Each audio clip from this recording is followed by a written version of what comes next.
ಅಸ್ಲಾಂ ವಾಲೇಕುಂ. 76ನೆಯ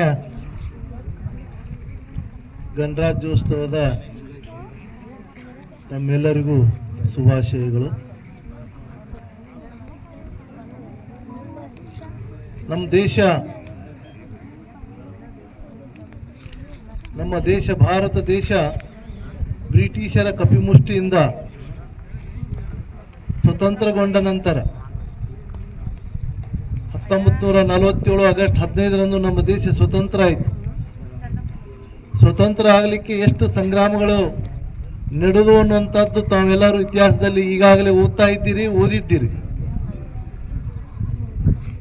ತದನಂತರ ನಮ್ಮ ದೇಶವನ್ನ ನಡೆಸಿಕೊಂಡು ಹೋಗಲಿಕ್ಕೆ ಕಾನೂನುಗಳ ತೊಡಕು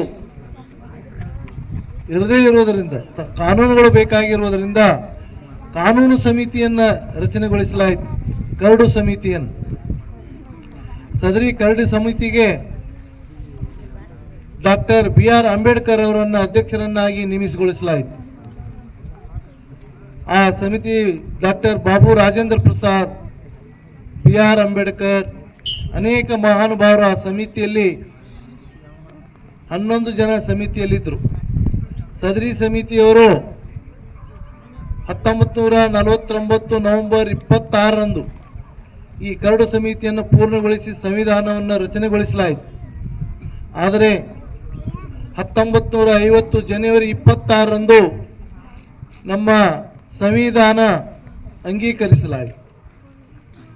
ತದನಂತರ ನಮ್ಮ ದೇಶದ ಕಾನೂನುಗಳೆಲ್ಲವೂ ಇವತ್ತಿನ ದಿವಸ ನಾವೆಲ್ಲ ಅನುಭವಿಸ್ತಾ ಇರತಕ್ಕಂಥ ಕಾನೂನುಗಳು.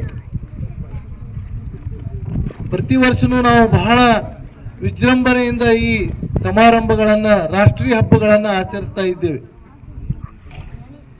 ಆದರೆ ರಾಷ್ಟ್ರ ನಮಗಾಗಿ ಏನು ಮಾಡಿದೆ ಅನ್ನೋದಕ್ಕಿಂತ ರಾಷ್ಟ್ರಕ್ಕಾಗಿ ನಾವು ಏನು ಮಾಡ್ತಾ ಇದ್ದೇವೆ ಅನ್ನೋದನ್ನು ನಾವು ತಿಳಿದುಕೊಳ್ಬೇಕಾಗಿದೆ.